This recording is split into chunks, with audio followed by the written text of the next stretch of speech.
अल्हम्दुलिल्लाहिल्लज़ी ज़िल इज़्ज़ति वल उला वस्सलातु वस्सलामु अला सय्यदिल अंबिया शम्सिद दुहा बदरिद दुजा नूरिल हुदा अम्मा बाद आऊज़ु बिल्लाहिस समीइल अलीम मिनश शैतानिर रजीम बिस्मिल्लाहिर रहमानिर रहीम युजाहिदूना फ़ी सबीलिल्लाहि वला यखाफून लौमत लाइम ज़ालिक फ़ज़लुल्लाहि युअतीहि मन यशा। क़ाल अल्लाहु तबारक व तआला फ़िल क़ुरआनिल मजीद वल फ़ुरक़ानिल हमीद इन्नल्लज़ीना क़ालू रब्बुनल्लाहु सुम्मस्तक़ामू ततनज़्ज़लु अलैहिमुल मलाइका। सदक़ल्लाहुल अज़ीम व सदक़ रसूलुहुन नबियुल करीम। इन्नल्लाह व मलाइकतहु युसल्लूना अलन नबी या अय्युहल्लज़ीना आमनू सल्लू अलैहि व सल्लिमू तस्लीमा। अस्सलातु वस्सलामु अलैका या सय्यदी या रसूलल्लाह व अला आलिका व अस्हाबिका या सय्यदी या हबीब। सारे हज़रात दुरूद शरीफ पढ़िए। अल्लाहुम्मा सल्लि अला सय्यदिना मौलाना मुहम्मदिन मअदनिल जूद वल करम व आलिहि व सहबिहि व बारिक वसल्लिम। तमाम तारीफ़ें हम्द व सना अल्लाह ताला जल्ल मजदुहुल करीम के लिए। हर किस्म के दुरूद व सलाम नबी मुकर्रम सैयद आलम आक़ाए कुल ख़त्म रसूल दाना सुबुल अहमद मुज्तबा जनाब हज़रत मुहम्मद मुस्तफ़ा सल्लल्लाहु ताला अलैहि वसल्लम की ज़ाते वाला सिफ़ात के लिए हम्द व सलात के बाद पाकिस्तान सुन्नी तहरीक के जमा फ़िक्र दोस्तों ने आला हज़रत इमाम अहले सुन्नत मुजद्दिद मियत हाज़रा मुय्यद मिल्लत ताहिरा साहिब हुज्जतुल काहिरा हज़रत इमाम शाह अहमद रज़ा फ़ाज़िल मुहद्दिस बरेलवी रहमतुल्लाह ताला अलैह के खूबसूरत अफ़कार व नज़रियात की तरवीज के लिए इस खूबसूरत नशिस्त का एहतमाम किया। अल्लाह ताला आने वालों को और इंतज़ाम करने वालों सब को इसका बेहतरीन सिला अता फ़रमाए और अल्लाह ताला हमें दीन के कामों में इखलास अता फ़रमाए। हर रियाकारी, हर तसन्नो, हर बनावट से अल्लाह हमें महफूज फ़रमाए। आपका इंतज़ाम मुकम्मल है माशाल्लाह और बड़ा खूबसूरत है और ढेर सारा है। आप लोग बैठ जाएं, इंतज़ामिया के चंद लोग रहें, बाकी बातें नहीं करें और पीछे माशाल्लाह जगह मौजूद है। जब कोई हज़रात तशरीफ़ लाएंगे तो इंशाल्लाह बैठ जाएंगे। वैसे भी सदर ऐवान सदर में भी सदर होता है और अपने घर में भी सदर ही होता है। उसकी कुर्सियों का उसके लिए मसला नहीं होता। मैं तो खुद बड़ा परेशान था कि छोटा आदमी हो तो इतनी बड़ी कुर्सी रख दी है, कोई छोटी सी भी होती तो काम सही चल जाता। ये सिर्फ एक रुकावट है नफ्स की, एक रुकावट है। बड़े अलकाबात मुझे दिए मेरे हजरत ने, अल्लाह इन्हें बेहतर जज़ा दे। लेकिन ये होता है, आला हजरत ने फरमाया है कि बेनिशानों का निशान मिटता नहीं, हमारा मिटते मिटते भी नाम हो ही जाएगा। नाम छुप जाते हैं, काम हमेशा बोलता रहता है। दुआ फरमाए अल्लाह कोई काम करने की तौफीक अता करे। आप मेरी बात पे तवज्जो करेंगे, कितनी प्यारी टेक है मेरी कुर्सी के पीछे, पर मैंने लगाई कोई नहीं, इसलिए कि जब बंदा टेक लगाता है तो सुस्त हो जाता है। तो आप थोड़ा सा, जिनके लिए मुमकिन हो वो चुस्त होके बैठे। कोई एक बात भी ऐसी नहीं की जाएगी जिसका मकसद ये हो कि वक्त ज़रा थोड़ा गुजर जाए, बल्कि जो ज़रूरी और अहम बातें होंगी वो आपकी खिदमत में अर्ज़ की जाएंगी। आला हज़रत फ़ाज़िल बरेलवी रहमतुल्लाह ताला अलैह अपने ज़माने के हज़रतों में सबसे बड़े हैं, इसलिए उन्हें आला हज़रत कहा जाता है। उन्होंने अपनी ज़िंदगी जद्दोजहद में गुजारी। अल्लाह ताला का एक उसूल है कि काफिर भी अपने लिए मेहनत करे तो अल्लाह उसकी मेहनत ज़ाया नहीं करता। ये नहीं हो सकता कि काफिर सुबह से शाम तक मेहनत करे तो अल्लाह उसे रोटी ना दे। ये उसका उसूल है। मेहनत करने वाले की मेहनत अल्लाह ज़ाया नहीं करता। आला हजरत का कमाल ये है कि उन्होंने मेहनत भी सही की और मेहनत करने के लिए जो रंग इख्तियार किया अल्लाह के फजल से वो भी बिल्कुल दुरुस्त था। और फिर उन्होंने जद्दोजहद की तो खुलूस के साथ की। आज आला हजरत को ये अल्लाह ने शान अता फरमाई है कि हर मस्जिद के हर जुमे के बाद उनका सलाम पढ़ा जाता है, मुस्तफ़ा जाने रहमत पे लाखों सलाम। और हर यूनिवर्सिटी में आला हजरत पर तहकीक होती है। डॉक्टर सर ज़ियाउद्दीन जिन्होंने जिन लोगों ने रियाजी ईजाद की है ना, उनमें एक नाम है, जो मैथ के उसूल बनाने वाले लोग हैं, उनमें सर ज़ियाउद्दीन का नाम है। उनसे लेकर डॉक्टर अब्दुल कदीर खान तक। एक होता है एक आदमी महफिल का है पर यूनिवर्सिटी का नहीं है, माहौल होता है लोगों का। फाजिल बरेलवी का कमाल ये है कि मस्जिदों में भी उनका नाम गूंजता है और यूनिवर्सिटियों में भी गूंजता है। हर जगह उनका डंका है, हर जगह। और वो खुद कहते हैं सब ये सदका है अरब के जगमगाते चांद का, नाम रोशन जिसने तेरा ए रजा है कर दिया। कुरान पाक ने ना सूफिया की, औलिया की एक जमात गिनवाई है। मैंने अर्ज किया जी मैं ऐसे ही बोलता रहूंगा जैसे बोल रहा हूं, तो ठंडे आदमी के लिए जरूरी होता है कि उसे चुप करके सुना जाए। तो आप माशाल्लाह तशरीफ ले आए, अब आज गए तो मेरी या किसी की नजर ना पड़े तो रब रसूल की तो पड़ रही है नहीं। आप थोड़ी देर मेरी बात पे तवज्जो करें और बैठ जाएं। पीछे आने वाले दोस्तों को एक दोस्त बिठाता जाए और बाकी मेरी बात पे तवज्जो करें। एक सूफिया हमारा ना आज जहन ये बन गया है कि सारे मेरी तारीफें ही करें, सारे मुझे अच्छा कहें। हमें ना इस जमाने में बड़ी मुश्किल का सामना है। तारीफें, प्रोटोकॉल, ये आना जाना। पीर भी वजीर भी प्रोटोकॉल मांगता है, पीर भी प्रोटोकॉल मांगता है। अगर वजीर रोड पे चढ़ जाए तो फिर भी रोड बंद है, और अगर कोई पीर चढ़ जाए तो रोड फिर भी। बस सारे बस किसी तरीके से प्रोटोकॉल करें। लेकिन अल्लाह करीम ने सूफिया की, औलिया की, उलमा की एक ऐसी जमात का जिक्र भी किया है जिन्हें लोगों ने बुरा भला कहा, जिनकी लोगों ने मुजम्मत की। इको थोड़ी कम हो जाए मेरे भाई, इसकी मुजम्मत की, बुरा कहा लोगों ने, लेकिन उन्होंने किसी के बुरा कहने की कोई परवाह नहीं की। वो अपना काम करते रहे। कुरान मजीद फरमाता है युजाहिदून फी सबीलिल्लाह, वो लोग अल्लाह के रास्ते में जिहाद करते हैं। जब वो दीन का काम करते हैं तो लोग उनको मलामत करते हैं, उन्हें बुरा कहते हैं, उनके बारे में मुख्तलिफ किस्म की बातें होती हैं। फरमाया वला यखाफून लौमत लाइम, वो किसी मलामत करने वाले की मलामत की परवाह, वो ये नहीं देखते जमाना क्या कह रहा है, वो ये देखते हैं कि मेरा रब और उसका रसूल क्या फरमा रहा है। वो परवाह नहीं करते उनके इस अमल को। उनका रब क्या फरमाता है? अल्लाह फरमाता है ज़ालिका फ़ज़लुल्लाह, ये उन पर अल्लाह का फजल है। ये अल्लाह का फजल है कि वो परवाह नहीं करते और काम करते, ये उन पर अल्लाह का फजल है। और युतीही मन यशा, अल्लाह ये फजल उसे देता है जिसे वो पसंद फरमाता है। भाई आला हजरत रहमतुल्लाह ताला अलैह ने काम किया और मजबूत दलाइल के साथ काम किया। 1000 से ज्यादा किताबें लिखी, कुरान पाक का तर्जुमा लिखा, तफसीर के उसूल बयान किए। आला हजरत रहमतुल्लाह ताला अलैह ने दीन का काम तजदीदी बुनियादों पर किया।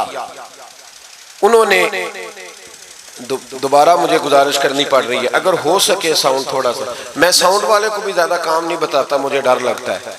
एक साउंड वाले से मैंने कहा कि तू इतनी महफिलें सुनता है तो नमाज क्यों नहीं, तू नमाजी नहीं हुआ ना, तूने दाढ़ी रखी है। कहने लगा हजरत साहब जो मौलवी भी आता है हमसे तो झगड़ा करके चला जाता है, तो हम पे क्या असर होना है। उस वक्त का मैं ये काम भी जरा बच के करता हूँ। तो अल्लाह ताला आपको जज़ा दे। बस इतनी समझ आए, लोगों को मेरी बात की समझ आए, बस इतना काफी है। ये अब तो ये साउंड बन गया ना, क्योंकि हमारा सुरीले लोगों से वास्ता हो गया है, वरना हमारे बुजुर्गों ने इसका नाम रखा है मुकब्बिरुस सौत, आवाज पहुंचाने का आला। बस जिससे आवाज जरा थोड़ी सी दूर चली जाए, बात ठीक हो गया जी। आप हजरात गौर फरमाइएगा, उन्होंने काम किया हर नहज पर। और फिर मजे की बात यह है कि इतनी ज्यादा किताबें लिखी और इन किताबों के साथ शायरी भी की। फतवे के लोग खुश्क होते हैं, फतवा देने वाले लोग खुश्क होते हैं। रोना धोना, किसी की अकीदत करना, मेरी तरह के जो थोड़ा बहुत लफ्ज पढ़ने के काबिल हो जाए, उनका तो मुर्शद भी कोई नहीं होता, खुद ही पीर होते। लेकिन फाजिल बरेलवी की अकीदतें भी कमाल की, उनकी शायरी भी कमाल की। और फिर इसके साथ साथ इमाम अहले सुन्नत का कमाल देखिए कि शागिर्दों को भी वक्त दे रहे हैं, मुरीदों को भी वक्त दे रहे हैं, गरीबों की मदद भी हो रही है। और फिर सबसे बढ़कर ये कि जब सारे काम से थक जाते हैं तो किसी नात खां को बुलाते हैं, कहते हैं मदीना बड़ा याद आ रहा है, मुझे 2 बोल मुस्तफ़ा की नात के तो सुना दे। अपनी जिंदगी लगा दी, इल्म हासिल किया तो कमाल कमाल इल्म था। आला हज़रत 70 से ज्यादा उलूम जानते थे इमाम अहमद रजा। तवज्जो है मेरी बात पर? 70 से ज्यादा कुरान, तफसीर, हदीस, उसूल हदीस, फिक, उसूल फिक, अस्माउर रिजाल, हिंदसा, बदी, मानी, फलसफा, मंतक और जो इमदादी उलूम होते हैं ना, जैसे रियाजी है। उलमा का काम तो नहीं ना रियाजी सीखना, लेकिन आला हज़रत बहुत बड़े रियाजी दान भी थे। तस्वीरें एक आदमी खींच ले जी, बाकियों को दे देना, एक बंदे की ड्यूटी लगा दें वो खींच ले। तस्वीर को भी हमने फर्ज किफाई समझ लिया, हालांकि ये बड़ी जरूरत के लिए जायज है। वो पहले कभी कोई किसी नेक आदमी से मिलता था तो कहता था हजरत जी दुआ करना, अब मिलता है तो कहता है मुंह इधर करना, जरा सेल्फी लेनी है। अब तो हर चीज का रंग ही बदल दिया है। हमारे बच्चे और कुछ बने ना बने मूवी मेकर बन गए। इतना जरूरी काम नहीं जितना हमने समझ लिया। आप आज लाइव सुन के देखें भला लाइव किस तरह सुना जाता है। तो एक आध आदमी ये काम कर ले जो जरूरी है, बाकी उससे शेयर कर लेना, बाद में ले लेना। मैं चाह रहा हूं कि मेरी बात आप बस सुन ले कुछ देर के लिए, चलो असर करे न करे सुन तो ले मेरी फरियाद। और नहीं है दाद का तालिब ये बंदा है आजाद, ये भी जरूरी नहीं कि आप दाद दें, बस सुन ले खाली। भाइयों कमाल उलूम उन्होंने हासिल किए। मैंने शुरू में अर्ज किया कि जिन लोगों ने रियाजी इजाद की है ना, जिन्होंने लिखा है कि अलजबरे की ये तुकून है, ये ज्योमेट्री के उसूल हैं, जिन्होंने उसूल बनाए फिर जवाब मुरतब किए, उनमें एक नाम है डॉक्टर सर ज़ियाउद्दीन का। उनकी किताबें आज भी यूनिवर्सिटियों में पढ़ाई जाती हैं। ये आदमी अलीगढ़ यूनिवर्सिटी में रियाजी के उस्ताद थे। तो चूंकि ये तैयार कर रहे थे, इजाद कर रहे थे, बहुत सारी चीजें बना रहे थे, तो एक मसले में उलझ गए। पूरे हिंदुस्तान के रियाजीदानों को खत लिखे, जब मसला हल ना हुआ तो इन्होंने इरादा किया कि ऑस्ट्रेलिया जाऊं, वहां एक सुना है बड़ा अच्छा रियाजीदान है, वीजा अप्लाई कर दिया, टिकट बनवा ली। इनके एक कुलीग थे यूनिवर्सिटी में जो इस्लामियात के उस्ताद थे, उनका नाम था सैयद सुलेमान अशरफ बिहारी। आला हजरत के मुरीद और खलीफा थे, यूनिवर्सिटी में पढ़ाते थे।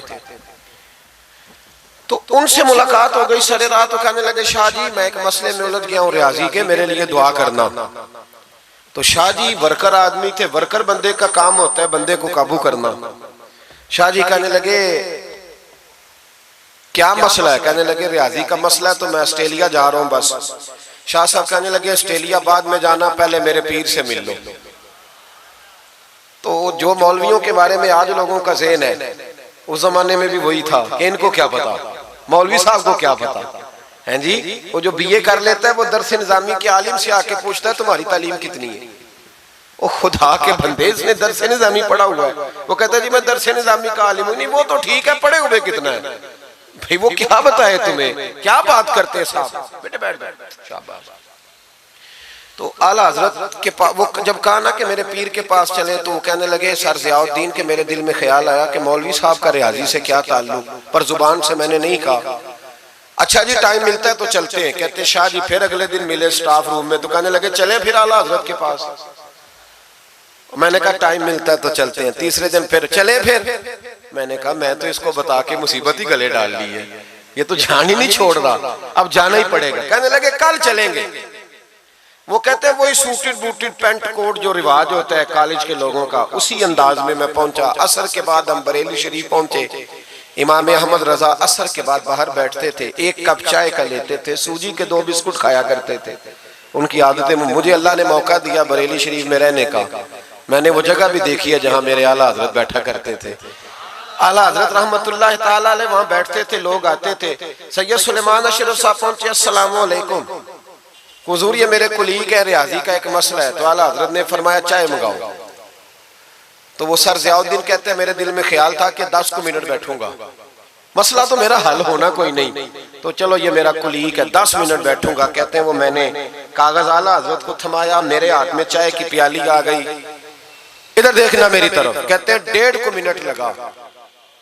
आला हजरत ने चंद लाइनें खींची और जब उन्होंने मेरे हाथ में मसला पकड़ाया तो चाय की प्याली मेरे हाथ से गिर गई। मेरा मसला जो कोई हल नहीं कर सका वो कर दिया। तो मैंने कहा हुजूर ये आपने कैसे, मैं होता ना आला हजरत की जगह तो मैंने कहना था जनाब बड़े पढ़े हैं उस्ताद, बड़े काबिल थे, हमारे तो बाएं हाथ की खेल है। पर वो आला हजरत थे ना, आजी भी आला दर्जे की थी। मेरे इमाम फरमाने लगे ये लो, कहा हुजूर आपने रियाजी कहाँ पढ़ी? फरमाने लगे जरा लफ्ज देखिए, फरमाने लगे फकीर का रियाजी से क्या ताल्लुक? फकीर का रियाजी से, मैं तो रसूलुल्लाह के दीन का छोटा सा तालिब इल्म हूँ, अगर पढ़ूंगा तो या अल्लाह का कुरान पढ़ूंगा या मोहम्मद अरबी का फरमान पढ़ूंगा। मेरा क्या ताल्लुक? वो तो हमारे पास लोग विरासत का मसला पूछने आते हैं कि एक शख्स इंतकाल कर गया तो उसकी बेटी को कितना मिलेगा, तो बेटे को कितना मिलेगा, तो बीवी है तो कितना मिलेगा, और अगर बच्चे नहीं तो बहन भाई को कितना मिलेगा। तो उसके लिए ना मैंने थोड़ी सी रियाजी सीखी थी। हमारा रियाजी से क्या रिश्ता? मैंने तो रियाजी भी लोगों को नबी पाक का दीन समझाने के लिए सीखी है। तो वो शख्स उठ के खड़ा हुआ, आला हजरत के हाथ चूमे और चूम के कहने लगा मौलाना आपको तो नोबल इनाम मिलना चाहिए, लेकिन सच्चे गुलाम थे ना मेरे नबी पाक के। आला हजरत फरमाने लगे तू नोबल इनाम को छोड़, तू चेहरे पे दाढ़ी रख, 5 नमाजें पढ़ा कर, समझ मुझे इनाम मिल गया। तू सच्चा गुलाम बन जा हुजूर का, समझ मुझे इनाम। भाई ये उनके इल्म का, फकाहत का ये आलम था। मेरी बात पे तवज्जो करें जी, बातें ना करें। आला हजरत रहमतुल्लाह ताला अलैह इस तरह उलूम हासिल किए। फिर जरा आगे देखिएगा, फिर उन्होंने पहरा दिया सारी जिंदगी, गलत बातें नहीं आने दी। मुसलमान मुतासर बड़ी जल्दी होता है, यूरोप की पक्की सड़कें देख के मुतासर हो जाते हैं, बस थोड़ा सा उसूल सही है तो मुतासर हो। तू भी उसूल पे अमल करना ताकि हमारा भी मुल्क अच्छा हो जाए। मसला तो अमल करने का है ना, वो अमल कोई भी नहीं करता, तो बस बातें ही बातें। आला हज़रत मुतासर नहीं होते थे, कहते थे काफिर को मुतासर होने वाली चीज है, मुतासर नहीं होते। आला हज़रत के जमाने में साइंसदानों ने कहा जमीन घूमती है। आज भी हमारे बच्चे पढ़ते ना जमीन गोल है, जमीन पढ़ते हैं कॉलेजों में। आला हज़रत फरमाने लगे पागलो, जब नबी पाक सल्लल्लाहु अलैहि वसल्लम का फरमान मौजूद है कि जब अल्लाह ने जमीन को पैदा किया तो ये कांपने लगी। रब करीम ने पहाड़ बतौरे मीखे बना के इसमें लगा दिए, पहाड़ बतौरे मीखों के किले बना के लगाए, जमीन ठहर गई। जब हुजूर ने कह दिया ठहर गई तो मैं कैसे मान जाऊं घूमती है? हम नबी पाक की बात मानेंगे कि साइंसदान की बात मानेंगे? आला हज़रत ने पूरी किताब लिखी है जमीन साकिन है, और 521 दलाइल दिए, कुरान की आयात भी, अहादीस भी, और साइंसदानों का जवाब साइंसदानों की जुबान में। वो मुतासर नहीं होते थे, कहते थे हम तौहीद को मानने वाले, हम कैसे मुतासर हो? फिर साइंसदानों ने कहा आला हज़रत के जमाने में कि कश से शकल है। समझा तो पा रहा हूं ना मैं आपको अपनी बातें, चले ऐसे ऐसे कर दे थोड़ा सा, मुझे पता चल जाए आपको समझ आ रही है। ये मैं खिलाफ हूँ ये हाथ खड़ा कराने के, और मैं इसके खिलाफ हूँ। मैं समझता हूँ कि संजीदगी भी एक हुस्न है, तो ये काम होना चाहिए, जोश पैदा करता है, लेकिन कसमें नहीं डालनी चाहिए। वो एक नात खां था, एक जगह पे मैं हाजिर था, ज्यादा जगहों पे तो जाता भी नहीं, मुश्किल होता है, तबीयत ऐसी है। तो उसने कहा जेड़े जेड़े ईमानदार हो हाथ खड़े करो। मैं क्या खुदा दे बंदा जेड़ा नहीं चुकता हो कदों बेईमान है। तो ये वैसे भी सुभान अल्लाह, अगर तुझे राजी करने के लिए कहेंगे तो सवाब ही कोई नहीं होना। जी मैनू मजा नहीं आया सुभान अल्लाह को, भाई तेरे लिए कही तो सवाब ही कोई नहीं। ये सवाब उस वक्त होगा जब अल्लाह की रिजा के लिए कहेंगे। तो क्या चक्कर में डाल दिया, बड़े बूढ़े बाबे बेचारे बैठे होते हैं, बेइज्जत कर दिया जाता है महफिल में। आपको ज़ौक़ ही नहीं है जी, आपको पता ही नहीं है, तुम्हें ज्यादा पता है, ज्यादा पता है। एक नकीबे महफिल साहब इसी तरह मैं किसी जगह पे मौजूद था तो जोर लगाने लगे, कहने लगे तुसी बड़े बद ज़ौक़ को बोल दे नहीं। मैंने साथी से पूछा, मैंने कहा कितने पैसे लिए इसने आने के? कहते 40,000। तो मैं उन्होंने आख्या, मैं क्या ना बंदे बेइज्जत कर, तू पैसे लेके मुफ्त आए नहीं सारे, ये तेरे से ज्यादा नेक है। तो ये बाहर निकले, ये अभी रबीउल अव्वल आएगा तो कोई तमाशा ना लगाना, जमात बदनाम होती है, खबरदार कतन कोई तमाशा ना लगाना। यहाँ बोलियां लगती हैं, जिसकी सुर सीधी है वो पैसे कमा के ले जाता है, और जो आपको 5 नमाजें पढ़ाता है उसकी किताबें सारी जिंदगी पूरी नहीं होती। खुदा का खौफ करो, करो मद है अहले दुवल रजा, पड़े इस बला में मेरी बला, मैं गदा हूं अपने करीम का, मेरा दीन पा रहा है ना नहीं। आप उलमा से बात करें, और नात सुननी है तो मेहरबानी करो, जो डेरा गाजी खां में नात पढ़ता है उसकी भी सुन लिया करो। वो भी हुजूर का जिक्र ही करता है। बस कर दें, ये जमात बड़े संजीदा, ये स्टेज गैर संजीदा लोगों का नहीं है, ये स्टेज अल्लामा अहमद सईद काज़मी का है, ये स्टेज मुहद्दिस आज़म पाकिस्तान मौलाना सरदार अहमद का है, और ये स्टेज मेरे आला हज़रत फाज़िल बरेलवी का स्टेज है। हम किसी को गैर संजीदा काम नहीं करने देंगे, इसलिए मेहरबानी फरमाएं, हक की तरफ तवज्जो करें, हक की तरफ। मुझे एक बच्चे ने आके कहा मेरे अब्बा जी इंतकाल कर गए, मैं बड़ी सारी महफिल कराना चाहता हूँ। मैंने कहा ज्यादा सवाब पहुंचाना है, अब देखोगे थोड़ा। कहता जी ज्यादा ही पहुंचाना है। मैंने कहा जा अपने शहर में घूम, जिस आलिम के पास फतावा रज़विया नहीं उसे खरीद के दे, तेरे अब्बे को ज्यादा सवाब मिलेगा, जा दे जाके। इसलिए कि 18-19 हजार की किताब है, जिस आलिम की तनख्वाह 10 हजार है वो कैसे खरीदेगा। ये वाली नेकी करो। ये किस चक्कर में कौम लग गई? मेहरबानी करें बाहर आए। इतना नुकसान कर लिया हमने, या आपने कवाल अमीर कर दिए या पीर अमीर कर दिए। पीर और जाली, असली लोगों की बात नहीं करता, जाली पीर। मेरे पास एक बच्चा आया करता था, मैं मजमून पे ही रहूंगा लेकिन ये बातें करनी भी बड़ी जरूरी है। बच्चा आया तो कहने लगा जी वो मेरे हज़रत साहब की ये करामत है, तो मेरे अक्सर आता था तो पीर साहब की करामत है। एक दिन को गलती से तलाक का उसके घर में झगड़ा हो गया, तो मेरे पास आया, कहने लगा मौलाना तलाक दे बैठा हूं। तो मैं कहा पीर साहब ने पूछना सही मसला, पीर साहब से पूछना था। कहने लगे वो कहते हैं ये उलमा का काम है। तो मैंने कहा पीरी मुरीदी जुहला का काम है, मसला आलिम बताएगा और गंदम का तोड़ा कौन लेके जाएगा, जाहिल। बस करें, हजरत सुल्तान बाहू का फतवा है, बांझ इल्मो जो करे फकीरी वो काफिर मरे दीवाना हो। बस करें, संजीदा लोग बने आप बड़े संजीदा लोग इसलिए आपसे आगे निकल गए कि संजीदगी इख्तियार की। तो मेरी बात पे तवज्जो करना। आला हजरत फाज़िल बरेलवी रहमतुल्लाह अलैह के जमाने में लोगों ने कहा कश्श शकल है जी, वो क्या है? जमीन चीजों को अपनी तरफ खींचती है। ये नजरिया कब बना? एक साइंसदान ना बैठा था दरख्त के नीचे, तो उसने देखा कि सेब गिरा है तो वो भी जमीन पे आया है, अमरूद टूटा है तो वो भी जमीन पे आया है, अनार टूटा है तो वो भी जमीन पे आया है। तो कहने लगा जमीन में कशिश है, हर शय को खींचती है, और कश्श शकल का नजरिया बन गया। आला हज़रत रहमतुल्लाह अलैह तक जब बात पहुंची तो आप फरमाने लगे साइंसदान पागल हो गए। साइंसदानों की जो अच्छी बात होगी वो मानी जाएगी, लेकिन जो बात दुरुस्त नहीं होगी वो तस्लीम नहीं की जाएगी। आप फरमाने लगे ये क्या बात हुई कि आधा किलो का सेब तो जमीन ने खींच लिया, अमरूद भी खींच लिया, अनार भी खींच लिया, और गुब्बारे में 1.5 छिटाक हवा भर दिया, वो जमीन से खींचा नहीं गया, वो ऊपर उड़ गया है। फरमाने लगे ये कैसा कश्श शकल है? 1.5 छिटाक हवा होती है ना गुब्बारे में, वो जमीन से खींचा।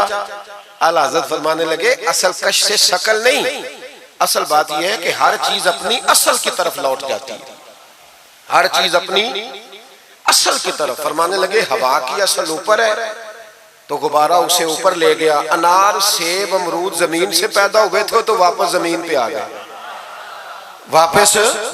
आज भी डॉक्टरों ने बड़ा परेशान किया हुआ है, हम लोग जाते हैं सुन सुना के आ जाते हैं, इल्म नहीं ना होता। अल्लाह करे हम आला हज़रत को पढ़ने वाले बन जाए, हमें समझ आए हमारे बुजुर्ग हमारा तहफ़्फ़ुज़ कहाँ का। डॉक्टर के पास जाए, डॉक्टर साहब बच्चा बीमार है तो डॉक्टर साहब कहते हैं किसी को खांसी तो नहीं, घर में किसी को नज़ला तो नहीं, पहले तो नहीं किसी को बुखार, तो पूरा इंटरव्यू दे लेते हैं भाई उसकी क्या वजह जी, अगर हो तो फिर कहने लगे अगर किसी को बुखार हो तो फिर बच्चे को भी हो जाता है, किसी को खांसी हो तो बच्चे को भी। समझ आ रही है? कहते हैं ना डॉक्टर इस तरह से, ये बीमारी किसी और को तो नहीं फैमिली में। तो मैंने कहा डॉक्टर साहब आप क्या बात कर रहे हैं? नबी पाक सल्लल्लाहु अलैहि वसल्लम ने फरमाया है कि बीमारी मुताद्दी नहीं होती, एक से दूसरे को नहीं लगती बीमारी, एक से दूसरे को। ये सही बुखारी में मौजूद है। नबी पाक सल्लल्लाहु अलैहि वसल्लम से एक शख्स ने कहा हुजूर मेरे ऊंट को खारिश पड़ गई, और वो जो ऊंट खड़ा है उसकी वजह से पड़ गई है। तो क्या मेरे महबूब का समझाने का अंदाज है? मेरे करीम रसूल फरमाने लगे तेरे ऊंट को तो उस ऊंट से खारिश पड़ी है, बता उस ऊंट को कहां से पड़ी थी? तेरे ऊंट को तो वहां से पड़ी, कैसा अंदाज है, उसको कहां से पड़ी? बंदा चुप कर गया, कहने लगा या रसूलल्लाह उसे तो कुदरती पड़ गई है। तो हुजूर फरमाने लगे फिर इसे भी कुदरती पड़ी है। डॉक्टर कह रहा है जनाब खांसी है तो खांसी लग गई, शुगर है तो शुगर। ओ भाई सुन, अगर तू ये कहेगा ना कि एक से दूसरे को बीमारी लगती है, तो जिसकी माँ फालज की मरीज है उसके बच्चे उसकी खिदमत करेंगे? जिसके बाप के वजूद पे रेशा पड़ जाएगा, बच्चे करीब जाएंगे कि हमें बीमारी ना लग जाए। इतनी कमजोर। डॉक्टर कहते हैं कजन मैरिज ना करो, बच्चे बीमार पैदा होते, और कौम चुप करके सुन लेते। डॉक्टरों को बताओ कि हम डॉक्टरों पर ईमान नहीं लाए, अल्लाह रसूल पे लाए हुए हैं। हमारा ईमान अल्लाह रसूल पे है, डॉक्टर पे नहीं है। जो सही बात करेगा डॉक्टर वो मानेंगे, गलत बात नहीं तस्लीम करेंगे। ये मेरे आला हजरत की फिक्र है। डॉक्टर कहते हैं कजन मैरिज ना करो, बच्चे बीमार पैदा होते हैं, तो मौला अली और हजरत फातिमा का रिश्ता क्या है? नबी पाक सल्लल्लाहु अलैहि वसल्लम ने खुद अपने सगे चचा की बेटी जनाब उम्मे हानी को दावत निकाह दी थी। कजन मैरिज में कोई मसला होता तो हुजूर ये काम करते थे। कजन मैरिज हो तो बच्चे बीमार पैदा नहीं होते, कजन मैरिज हो तो बच्चे हसन और हुसैन जैसे पैदा होते। इस तरह के नौनिहाल अल्लाह ताला अता करता है, उनके तरीकों पर चलने वाले पैदा होते हैं। खुदा का खौफ करो। आप जैसे एक मैं रावलपिंडी में था तो एक बच्चा कहने लगा जी मिसवाक के साइंसी फायदे बयान कर दो। मिसवाक के, तो मैंने कहा बेटे साइंस अगर कह भी देना मिसवाक नहीं करनी चाहिए तो हमने फिर भी करनी है। सारी साइंस कहे न करो तो हम फिर भी मिसवाक, इसलिए कि मिसवाक करना मेरे मुस्तफा का तरीका है सल्लल्लाहु। आला हजरत ने अकीदा तौहीद मजबूत किया। एक और चक्कर है बाबा जी का। बाबा जी सरकार जो एक महीना ना नहाए वो छोटा बाबा, और जो 6 महीने गुस्ल न करे वो बड़ा बाबा। बाबा जी को नमाज नहीं सीधी आती और बाबा जी सरकार बने हुए, हाल ही कोई नहीं।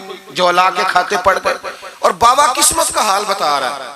दरवाजे पे रोटियां मांगने आते हैं, किस्मत का हाल बताते हैं। अपनी इतनी खराब है कि मांगते फिर रहे, और कौम बेचारी हाल दिखा रही है, हाल बता रही है। अपना ये बेड़ा गर्क हुआ। मुझे आपका तो नहीं पता, हमारे देहातों में ना ये कभी कभी सोना भी डबल करते थे मांगने वाले।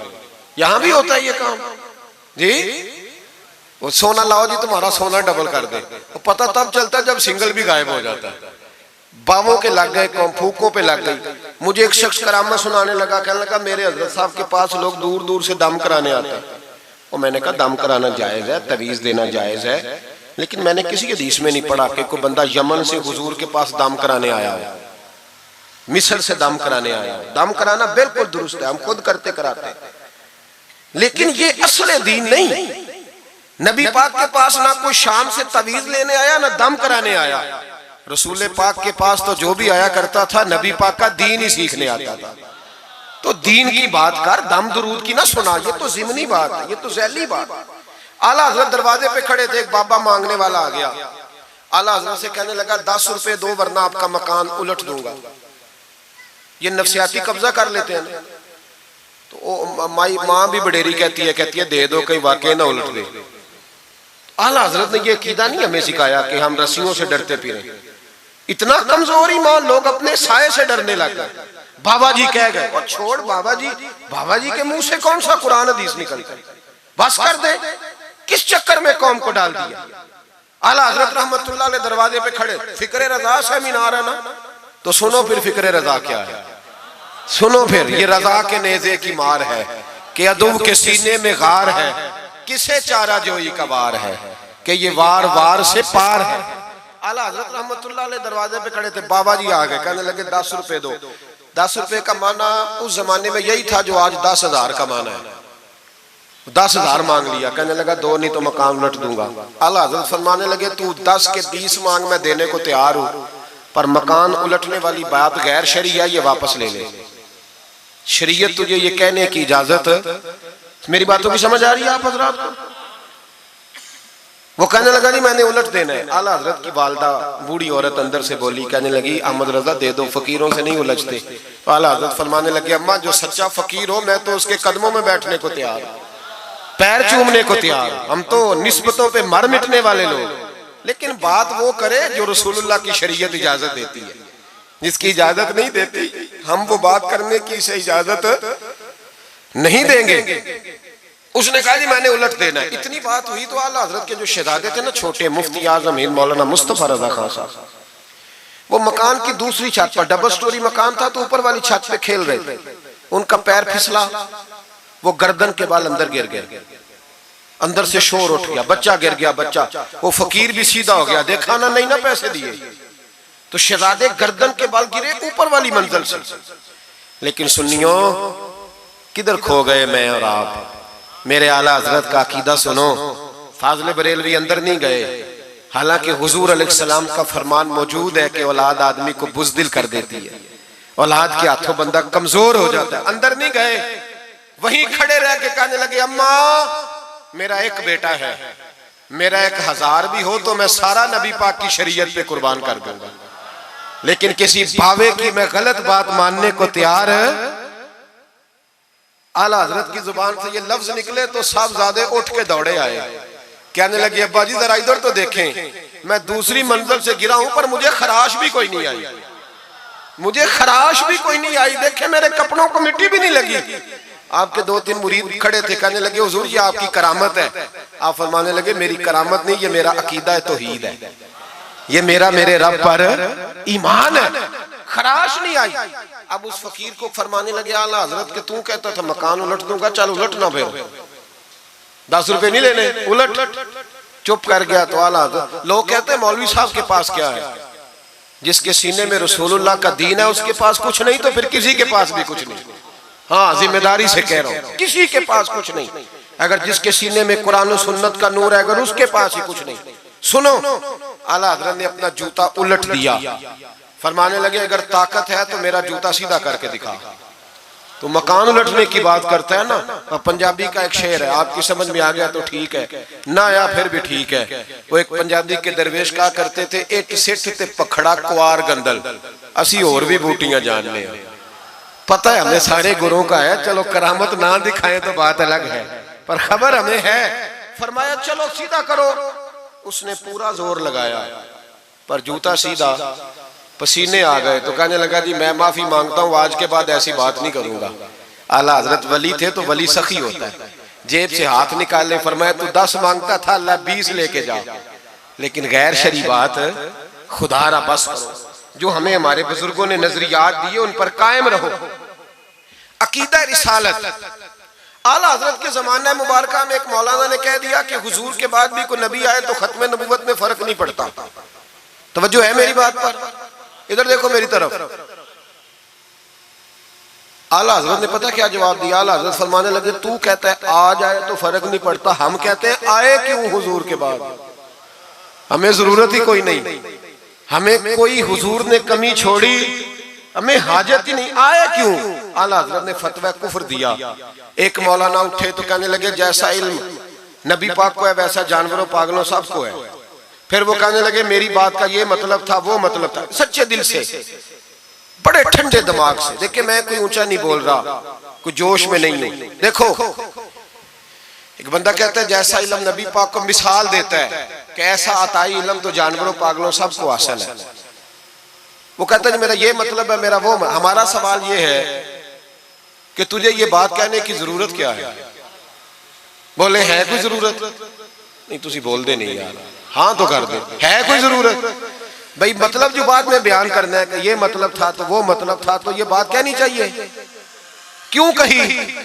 आला हजरत रहमतुल्लाह अलैह फरमाने लगे तू पागल हो गया, कुरान नहीं पढ़ता। वअल्लमका मा लम तकुन तअलम, अल्लाह फरमाते हैं महबूब जो आप नहीं जानते थे मैंने सारा ही आपको सिखा दिया है। फरमाया जिसका उस्ताद रब हो उसे कोई कमी रहती है? फरमाने लगे तू ये मिसालें देता है, हमारा अकीदा ये है कि अल्लाह ने गैब के खजानों की कुंजियां ही अपने नबी को अता फरमा दी। एक मौलाना और उठे, कहने लगे नमाज में नबी पाक का ख्याल आए तो नमाज टूट जाती है। लोग कहते हैं लड़ो ना, हम नहीं लड़ रहे भाई, हम तो उम्मत को इकट्ठा करना चाहते हैं। लेकिन इधर देखो ना, आपके सामने कोई बंदा खड़ा होकर कह दे कि नबी पाक का ख्याल आए तो नमाज टूट जाती है, तो आप उसके गले में फूलों का हार डालेंगे? क्यों? मुरब्बत करो ना, मुरब्बत का दर्ज दे रहे हो, मुरब्बत करो। चले आपको एक मिसाल देता हूं बड़ी सादी। उसने कहा जी हुजूर का ख्याल आए तो नमाज टूट जाती है। नमाज में आप दुरूद शरीफ के बाद दुआ पढ़ते, दुआ कौन सी है? रब्बना इग़फिरली, आती है ना आप सबको, पढ़िए जरा, रब्बना इग़फिरली। इसका तर्जुमा क्या है? या अल्लाह मुझे भी बख्श दे और मेरे माँ बाप को भी। तो जब ये दुआ मांगी तो अब्बा जी का ख्याल नमाज में आया कि नहीं आया? अम्मा जी का? सुन्नी थोड़ा सा अगर आप समझे ना, मेरा सुन्नी एक ही बात करता है, जब इससे कोई बंदा कोई मसला पूछता है ना तो सुन्नी कहते हैं मैं तो पढ़ा हुआ ही नहीं। ओ खुदा के बंदे आज पढ़ के जाना सारी महफिल, और आइंदा जुमा भी अपने खतीब के पास पढ़ना जरा ध्यान से, फिर अगला भी पढ़ना, फिर तो इंशाल्लाह कहेगा नहीं मैं पढ़ा हुआ नहीं। भाई नमाज में आयत पढ़ते रब्बना इग़फिरली, तो अब्बा जी का ख्याल आता है कि नहीं? तो नमाज टूट गई कि रह गई? अम्मा जी का ख्याल आता है कि नहीं? आला हज़रत फरमाने लगे अगर तेरा बाप जो बेनमाजी हो, अनपढ़ हो, उसका ख्याल आने से नमाज नहीं टूटती, तो फिर सुन हमारा अकीदा क्या है। तू कहता है नबी पाक का ख्याल आ जाए तो नमाज टूट जाती है। आला हज़रत फरमाने लगे हमारा अकीदा ये है कि जब तक रसूल पाक का ख्याल आए ना, हमारी नमाज होती ही नहीं, होती नहीं जब तक। कुछ लोगों ने कह दिया नबी पाक हमारी तरह बशर है।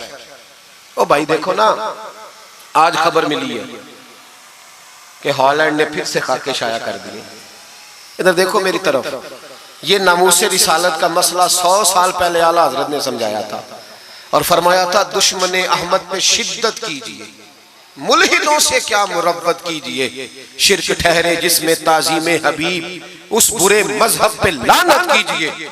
वो जो नामूस रिसालत की बात तब की थी, फरमाया नादानो आज तो तुम कह रहे हो कि हुजूर हमारी तरह के बशर है, तो जब तुम बशर बनाओगे तो फिर लोग कहेंगे कि सियासतदान का खाका बन रहा है तो इनका क्यों ना बने माज़अल्लाह। उस वक्त आला हज़रत ने कहा था ना ना ये बात नहीं है। आप फरमाने लगे बात यह है कि अल्लाह की सरताब कदम शान है ये, इंसान नहीं इंसान, वो इंसान है ये।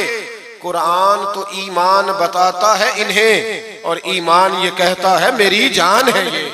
नामूस रिसालत का मसला सारी जिंदगी आला हज़रत ने समझाया और लोगों को बताया कि जान है इश्क मुस्तफा, रोज फुजू करे खुदा, जिसको हो दर्द का मजा वो नाजे दवा उठाए क्यों।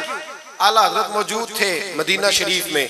उस जमाने में ना नबी पाक के गुंबद के सामने खजूरों के 2 दरख्त होते थे, खजूरों के 2 दरख्त। शुअरा सारे बैठे थे, तो शायर जो होता है ना वो तशबीह देता है बाजों का। तो शायर ने शेर कहा, कहने लगा यूं है दरख्त हजरत वाला के सामने। तवज्जो है मेरी बात पर? हुजूर के गुंबद के सामने खजूरों के 2 दरख्त है। शायर ने शेर लिखा यूं है दरख्त हजरत वाला के सामने, मजनू खड़ा हो खैमाए लैला के सामने। आला हज़रत फरमाने लगे ये शेर मेरे नबी पाक की शान के लायक। फरमाने लगे तुमने हुजूर के खैमे को, नबी पाक के गुंबद को लैला का खैमा बना दिया, ये क्या बात है? तो लोग मानते भी नहीं ना, वो भी ना माने। कहने लगे जी इतराज करना आसान है, शेर कहना मुश्किल है, आप बताएं शेर कैसे कहना चाहिए। फरमाया लफ्ज वो कहो जो हुजूर की शान के लायक है, जो शान के लायक नहीं वो लफ्ज न कहो। शेर क्या कहा? कहने लगे यूं है दरख्त हजरत वाला के सामने, मजनू खड़ा हो खैमाए लैला के सामने। आला हज़रत फरमाने लगे गलत है तशबीह। कहा जी आप बता दे। तो आला हज़रत फरमाने लगे सुनो फिर, यूं है दरख्त हजरत वाला के सामने, कुदसी खड़े हैं अर्शे मुअल्ला के सामने। गोया कुदसी खड़े हैं अर्शे। ये फाज़िल बरेलवी रहमतुल्लाह अलैह का अंदाज है। नामूस रिसालत के बारे में कभी किसी को गुंजाइश, हमारे एंकर टीवी पे बैठ के अभी भी बातें होंगी सवेरे बड़ी, मौलवी जज्बाती है जी, ये कहता है कि गुस्ताखाने रसूल से रिश्ता तोड़ो, और सारे एंकर हमारे बच्चों को खराब करते हैं। कहते हैं जी हुजूर ने तो अपने बेअदब को माफ किया। बिल्कुल माफ किया है, बिल्कुल माफ किया। नबी पाक ने अपने बेअदब को माफ किया है, पर हजरत अबू बकर सिद्दीक ने हुजूर के बेअदब को कोई नहीं माफ किया। हजरत उमर ने हुजूर के बेअदब को माफ, हजरत उस्मान गनी ने माफ, मौला अली ने माफ, इन लोगों ने हुजूर के बेअदब को माफ। लेकिन ना जो मेरी बेअदबी करेगा उसे मैं माफ करूंगा। बेअदबी मेरी करे और माफी मेरे छोटे भाई से मांग ले, उसको हक है माफ करने का, मैंने माफ करना है। क्योंकि बेअदबी ये मोटी बात है, इसको समझ ले। इस इज्तिमा में मैं हुकूमत पाकिस्तान को मशवरा देता हूँ, बड़ा बड़ा ठंडा मशवरा देता हूँ कि अगर बचना चाहते हो ना तो इनसे ताल्लुक तोड़ लो और इन्हें सख्त जवाब दो, बच जाओगे। वरना जो उनसे रिश्ता नहीं तोड़ेगा वो खुद भी नहीं बचेगा, वो राव में बह जाएगा, वो अल्लाह की पकड़ में आ जाए, उसके लिए मुश्किल हो जाए। खुदारा सख्त जवाब दो, तुम्हें अल्लाह ने मनसब दिया, मौका दिया, सख्त जवाब दो, स्टैंड लो। लोग कहते हैं उलमा की तकरीरों से क्या होता है, हमारी तकरीरों से गाजी इल्म दीन शहीद पैदा होते हैं, हमारी तकरीरों से आमर चीमा शहीद पैदा होते हैं, हमारी तकरीरों से गाजी मुमताज हुसैन कादरी पैदा होते हैं। ये यहाँ से पैदा होते हैं। इसलिए मेहरबानी करें, खुदा का खौफ करें और सख्त जवाब दें और अपने मुसलमान होने का, आप मुसलमान हैं, मुसलमान होने का सबूत दे, सख्त जवाब दे। और अगर वो नहीं मानते तो गुजारा खाने पीने रोटी के बगैर हो जाता है, पर नबी पाक के बगैर नहीं होता। इसलिए मेहरबानी करो, उनको करारा जवाब जाना चाहिए। आप तायीद करते हैं मेरी बात की? सारे हज़रात होना चाहिए ना जी ऐसा। अल्लाह आपको जज़ा दे। आगे बढ़िए। आला हज़रत रहमतुल्लाह तआला अलैह ने इल्म सिखाया लोगों को। उनका कमाल पता क्या था? हम ना कमजोर दलाइल के साथ मैदान में उतरते हैं तो फिर हमसे लोग काबू नहीं आते। हमें ना स्टडी करनी चाहिए, पढ़ना चाहिए। हमारे यहाँ पढ़ने पढ़ाने का रिवाज नहीं, बल्कि अब तो जब से ये सोशल मीडिया आया है, मुफ्ती भी सारे फेसबुक के रह गए। एक साहब पूछते हैं जी वो फेसबुक पे मैंने पढ़ा था, तो मैंने कहा फेसबुक किस किताब का नाम है? किस किताब का नाम है? उस पे तो जो जिसका दिल करता है, अच्छा भी उसका फायदा भी है, लेकिन मेहरबानी करें जब आपने पढ़ना हो ना तो फिर आप किसी मुस्तनद किताब से पढ़ें, फिर उस किताब का हवाला कोट करें ताकि माना जाए। आला हज़रत मसला बताना भी जानते थे और मनवाना भी जानते थे।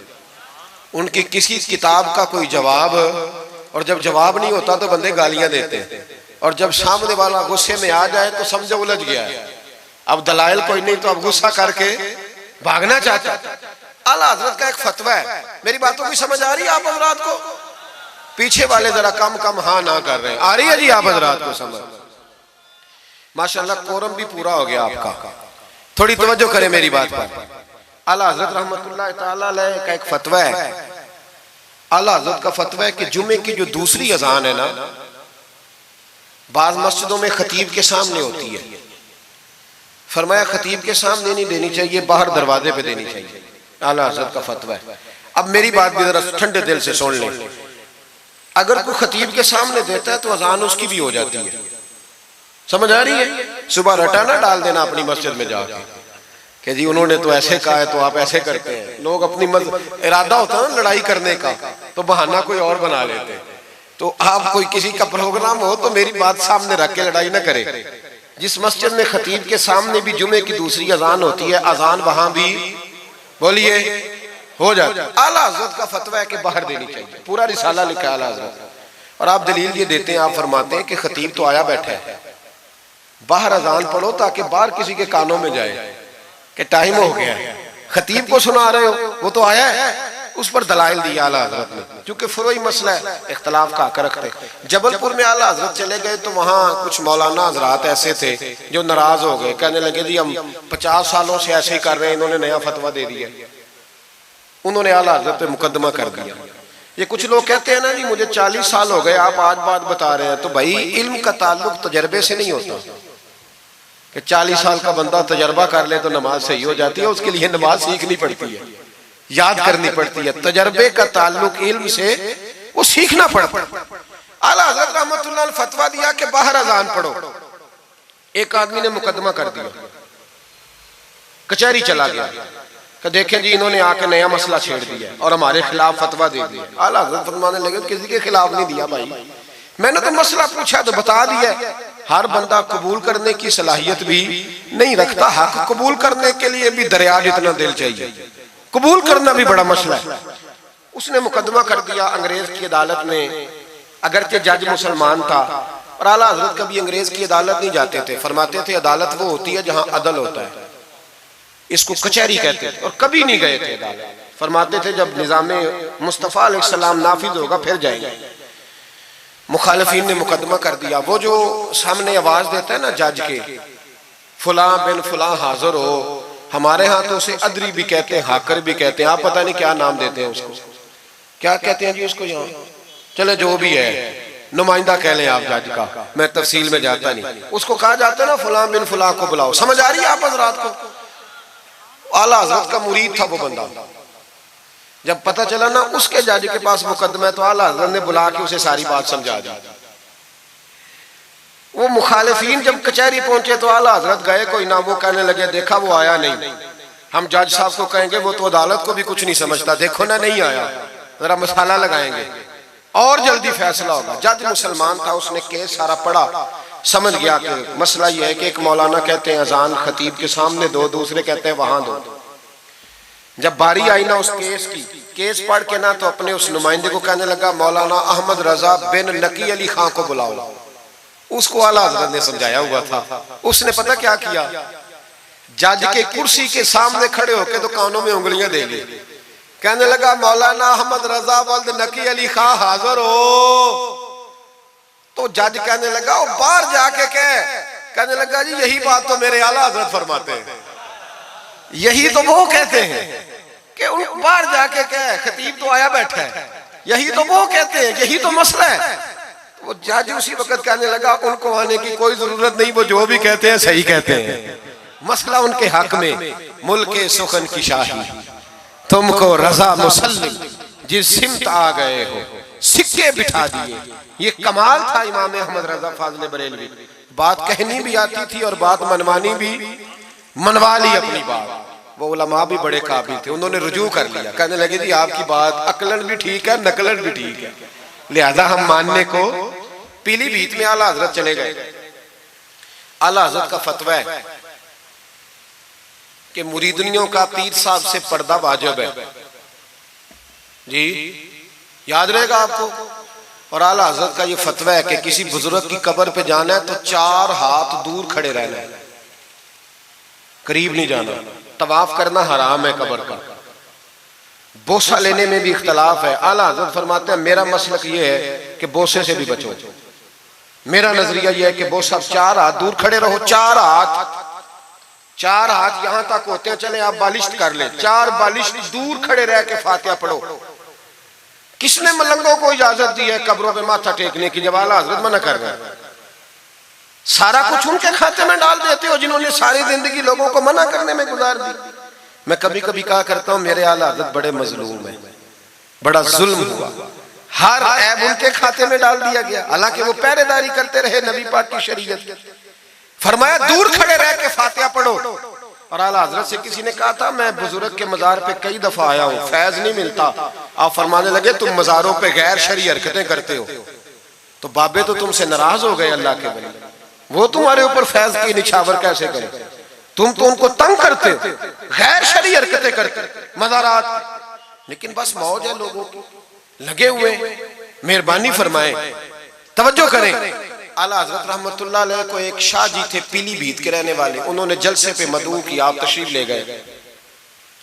हालांकि कम जाते थे, लिखने लिखाने के आदमी थे, पढ़ने पढ़ाने कम जाते थे, उन्होंने बुलाया तो तशरीफ ले गए। हमारे यहाँ तो अब टेलीफोन है ना जी, तो मिनट मिनट पे लोग पूछते हैं कहाँ पहुंच गए हो, कहाँ पहुंच गए हो, अब कहाँ आ गए। उस जमाने में खत होता था, खत डाल दिया जाता था, इस तारीख को जलसा है, जवाबी खत आता था, पहुंच जाएंगे। आला हजरत ने खत लिखा शाह जी को मैं आ जाऊंगा। जिस दिन आला हजरत पहुंचे उनको पता नहीं था कि उनके आने का टाइम हो गया।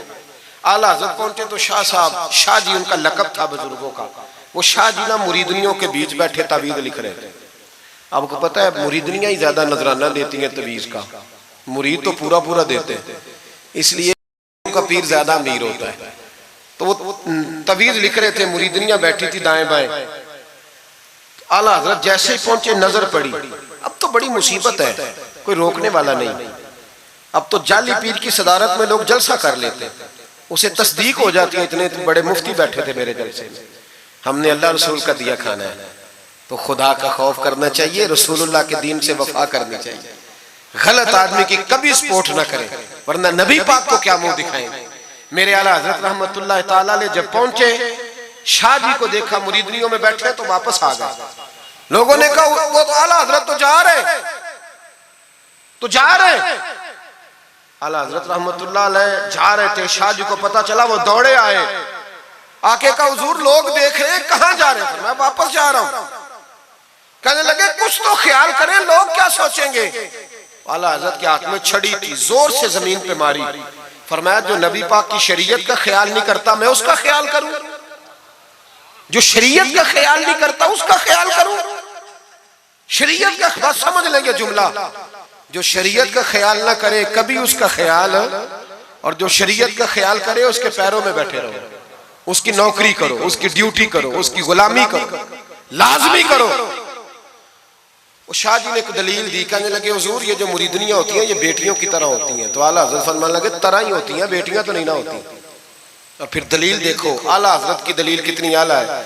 आला हजरत फरमाने लगे शाह जी कुरान ने नबी पाक की अजवाज को मोमिनों की माएँ कहा है, व अजवाजुहु उम्महातुहु, नबी की बीवियां तुम्हारी माएँ हैं। लेकिन फरमाया वही अम्मा हजरत उम्मे सलमा बैठी थी तो नाबीना से अभी आए थे, जिसको कुरान ने मां कहा उसके सामने बेटा आया था। तो रसूल करीम सल्लल्लाहु अलैहि वसल्लम ने जनाबे उम्मे सलमा से कहा पर्दा करो। अर्ज की हुजूर वो तो नाबीना है। फरमाया तुम्हें तो नजर आ रहा है ना। फरमाया जिसको कुरान मां कहे जब उससे पर्दा जरूरी है तो ये तो बेटियों की तरह है। शाह जी भी बड़े ज़रफ़ वाले आदमी थे, कहने लगे हुजूर हाथ करीब करे, मुझे समझ आ गई, आपके हाथ पे तौबा करता हूँ, आज के बाद ये काम नहीं करूंगा। बड़े आदमी थे ना, मान गए। बड़ा आदमी मानता है, जो बुज़दिल होता है तो अपनी गलती पे डट जाता है। जब मान गए तो फिर आला हजरत भी तो आला थे ना, जब कहा ना मानता हूं तो फिर इमाम अहमद रजा भी झुके। और लोगों को पता तब चला जब आला हजरत ने शाह जी के पैर चूमने शुरू कर दिए। पहले नाराज होकर जा रहे थे, मैं तेरा ख्याल, अब शरीयत पे अमल किया तो कदम चूमे। आला हजरत गुलाम थे सैयद, इतना इल्म पढ़ने के बावजूद एक पीर के मुरीद हुए। समझ आ रही है मेरी बात? मुर्शिद के मुरीद हुए, इतना इल्म पढ़ने के बावजूद, नौकरी की। हम तो जरूरत ही नहीं, जो बंदा 2-4 जमातें पढ़ जाता है वो तो कहता है मैं मुझे पीर अच्छा मिलता ही कोई नहीं जी। तो मैं कहता हूँ जब बंदा पढ़ लिख जाए और पैसे जेब में आ जाए तो फिर अच्छा पीर कैसे मिलना है, इसमें शक नहीं। पीर भी गलत है, लेकिन अच्छे लोग भी दुनिया में मौजूद है। ये हो नहीं सकता कि अच्छे लोग हो ना, लेकिन हम किसी नेक आदमी की गुलामी करना पसंद नहीं करते। हम रश देखते हैं किधर ज्यादा है, रश के पीछे। आला हजरत मुरीद हुए और पीर खाने की नौकरी की। जब ड्यूटियां लगती थी आस्थाने पे तो मेरी तरह का तो मौलवी कहीं मुरीद भी हो ना तो पीर खाने पे जाके स्टेज पे बैठना पसंद करता है। लेकिन आला हजरत फरमाया करते थे मेरी बाथरूम पे ड्यूटी लगाओ, मैं वो वाली नौकरी करूंगा, उससे मेरा नफ्स कुचला जाता है। वो इतने बड़े आलिम हो, फरमाया करते थे मेरी वो ड्यूटी लगाओ जो सबसे छोटी है। आजी इस दर्जे की थी, इतनी अजमतों, इतनी फजीलतें। और फिर जब इतना कुछ अल्लाह बंदे को देता है ना, इतना उसे तकवा, फिर उसे अल्लाह बसीरत की रोशनी देता है। हुजूर फरमाते इत्तकु फिरासतिल मोमिन फइन्नहु यंजुरु बिनूरिल्लाह, मोमिन की फिरासत कल्बी से डरो, वो अल्लाह के दिए हुए नूर से देखता है। आला हज़रत रहमतुल्लाह ताला अलैह, उनके खलीफा थे सैयद नईमुद्दीन साहब मुरादाबादी, तफसीर खजाइनुल इरफान लिखी उन्होंने। सैयद साहब के एक दोस्त थे सैयद दीदार अली शाह साहब, लाहौर में उनका मज़ार है। जब दाता साहब जाए ना तो मुहद्दिसीन के मज़ारों पे भी जाया करें। मलंगों के मज़ारों पे रश रहता है, उलमा की कब्रों पे जाता ही कोई नहीं, वहां भी जाया करो। इन लोगों ने बड़ी खिदमत की है दीन की। हजरत सैयद दीदार और दाता साहब तो फिर देखे ना, उनकी किताब पढ़े। दाता साहब सूफिया के भी इमाम है, उलमा के भी इमाम है, कमाल कर दी। तो मेरे भाई हजरत जनाब सैयद दीदार अली शाह साहब सैयद नईमुद्दीन मुरादाबादी रहमतुल्लाह ताला अलैह के दोस्त थे। सैयद दीदार अली शाह साहब रहमतुल्लाह अलैह मिलने गए सैयद नईमुद्दीन साहब से, तो सैयद नईमुद्दीन साहब तैयार थे बरेली शरीफ जाने के लिए। सैयद नईमुद्दीन साहब बरेली जाने को तैयार थे। उम्र में भी आला हजरत से बड़े थे दीदार अली शाह साहब। तो कहा दीदार अली शाह, और मुरीद और खलीफा भी किसी और के थे, सैयद शाह फजलुर रहमान गंज मुरादाबादी रहमतुल्लाह अलैह के मुरीद और खलीफा। कहने लगे चल यार मैं बरेली शरीफ जा रहा हूँ, आला हजरत से मिला के लाओ। तो दीदार अली शाह साहब ने अजराए मोहब्बत, दिल लगी में नहीं बंदा बात करता, कहने लगे मैं किसी के पास क्यों जाऊं, मैं खुद बहुत बड़ा आलिम हूं। कहा चलो यार इमाम अहमद रजा के पास चले। कहने लगे वो मैंने सुना है कि वो जात के पठान है और तबीयत के सख्त है, तो मैं नहीं जाता। उन्होंने जबरदस्ती मनवाया, कहने लगे चल यार चलते हैं। ले गए साथ। बरेली शरीफ जब पहुंचे ना तो असर की जमात की आखिरी रकत थी, जमात अत्ताहियात में बैठी थी। पहुंच गए। अब सैयद नईमुद्दीन साहब सैयद दीदार अली शाह साहब से कहने लगे कि शाह जी वुजू है? कहने लगे नहीं मेरा नहीं। कहने लगे मेरा है, मैं जमात में जाऊं? आप जाइए। वो जाके जमात में शामिल हो गए। सैयद दीदार अली शाह साहब कहते हैं मैं कुएं पे एक तालिब इल्म था, छोटा सा पानी निकाला हुआ था उसने, मैं समझा कोई बच्चा है जिसकी ड्यूटी लगी है वुजू कराने। हमारे मदरसे के बच्चों के साथ भी बड़ा जुल्म होता है ना, वो दाल जो कोई नहीं खाता वो मदरसे में पकती है। हाँ हाँ, बड़ा जुल्म होता है इन बच्चों के साथ। इसकी पूरी दास्तान है, कभी को मुझसे पूछे तो मैं बताऊं। बहुत बड़ा जुल्म होता है। एक मोहतरम साहब एक दिन कह रहे थे तंजीमुल मदारस की मीटिंग में कि मैंने जी कभी मदरसे का खाना चखा नहीं, मेरे लिए जायज नहीं तो मैं चखता नहीं। मैंने कहा साहब अब चखना, और मेरी ख्वाहिश है आप भी वही खाना खाएं जो ये बच्चे खाते हैं। ये रसूलुल्लाह के दीन के तालिब इल्म है, इसलिए इनके साथ जुल्म होता है। मुझे यूनिवर्सिटियों में जाने का मौका मिलता है। 2-3 दिन पहले भी मैं national textile university Faisalabad lecture देने गया था। ठाठ बाट है यूनिवर्सिटियों के बच्चों, इनका क्या असर करता है? ना सोने को जगह ना बैठने को जगह।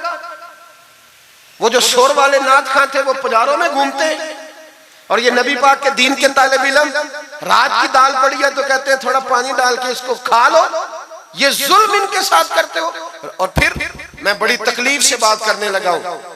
हदीस बयान की जाती है कि तालिब इल्म के कदमों के नीचे फरिश्ते पर बिछाते हैं। नीचे फरिश्तों ने पर बिछाए हुए हैं और उनकी गर्दन पर कुर्बानी की खालें लादी हुई है, जैसे गधे पे लादी जाती है। इसके बारे में हदीस आई थी। अल्लाह का खौफ नहीं आता। आपने और मैंने मदरसे के बच्चों को इज्जत नहीं दी, इसलिए मदारस की रौनकें खत्म हो गई। और मुझे शिकवा है मदारस चलाने वालों से भी, इनसे प्यार करो। ये गरीब घरों के होते हैं, ये गरीब घरों के होते हैं। इनकी माएं भेजती हैं कि चलो कुछ बन जाएंगे, लेकिन इनके साथ जो सलूक होता है वो अच्छा नहीं होता। इनके साथ इनकी ड्यूटी है, सारे मदरसे की ईंटें इन्होंने उठानी है, सारी नौकरियां इन गरीबों ने करनी है। खुदारा डरो अल्लाह ताला से। आला हजरत रहमतुल्लाह ताला अलैह के मदरसे का एक बच्चा खाना लेके आया घर से। चलो बात आ गई तो पहले ये कर लूं। आप इतिकाफ बैठे हुए थे, इफ्तारी लेके आया तो जरा देर से पहुंचा। आला हजरत को जलाल आया तो एक थप्पड़ हल्का सा गर्दन, ओए तू जल्दी नहीं आता? बच्चा कहने लगा गलती हो गई, एहतियात से आऊंगा। रास्ते में खेलने लग गया, बच्चा जाके सो गया। तरावी आला हजरत ने बड़ी मुश्किल से पढ़ी, और तरावी के बाद मौलाना अमजद अली आजमी साहब साहिब बारे शरीयत को कहने लगे जाओ कोई तालिब इल्म को ढूंढ के लाओ। मलकुल उलमा मौलाना जफरुद्दीन बिहारी से कहने लगे मेरा कलेजा फटता है, उसे बुलाओ। वो किधर गया?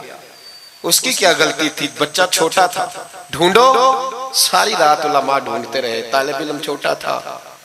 बड़ी तकलीफ में होते हैं ये बच्चे। हमने ये वक्त गुजारा है। मैं देर से जब जलसे से आता हूँ तो मैं इनकी रजाइयाँ सीधी करता हूँ, मैं इनके कपड़े देखता हूँ, मेरा कलेजा फटता है। ईद के मौके पर इन्हें वो वाले जोड़े दिए जाते हैं जो बाजार में बिकते हैं। इन्हें खैराती समझ के रोटी दी जाती है, सिर्फ इसलिए कि ये रसूलुल्लाह का दीन पढ़ते पढ़ा। वो बच्चा किधर है? उसको बुलाओ। सारे उलमा ढूंढते रहे, लेकिन वो तालिब इल्म मिला नहीं। सारे ढूंढते रहे। वो कहीं सो गया, ठंड थी, सफों में छुप के सो गया। सहरी के वक्त उठा, मेरे आला हज़रत सारी रात सोए नहीं। सहरी के वक्त वो आया तो लोगों ने देखा कि करोड़ों लोगों का पेशवा, बेहिसाब फजाइल रखने वाला आलिम दीन इमाम अहमद रजा एक गरीब तालिब इल्म के सामने अत्ताहियात की हालत में बैठ के हाथ बांध दिए। तो कहने लगे भूल गया था, बूढ़ा हो गया हूं ना, कुछ बातें ज़हन से उतर जाती, माफ कर दे बेटा, गलती हो गई। जितने उलमा थे रोने लगे, हुजूर आप ये क्या कह रहे हैं? फरमाया यार छोटा सा फूल सा दिल था बेचारे का, टूट गया हो, चल माफ कर दे, आइंदा नहीं करता। कहने लगा हुजूर आप जैसे राजी हैं मैं भी राजी हूँ। फिर फरमाने लगे यार नाबालिग तो माफ करने का भी हक नहीं रखता। फिर उसका हाथ पकड़ के अपने चेहरे पे मारा, बदला ले ले। फिर जेब से पैसे निकाल के दिए और फिर कहने लगे अमजद अली, जफरुद्दीन, देख रहे हो ना सारे, मैंने बदला भी दिया है, माफी भी मांगी है और मैंने पैसे भी दिए हैं। अगर अल्लाह ने कयामत के दिन इस तालिब इल्म के बारे में पूछा तो मेरी गवाही दोगे ना? कहोगे ना यार, कहोगे ना? ओ भाई,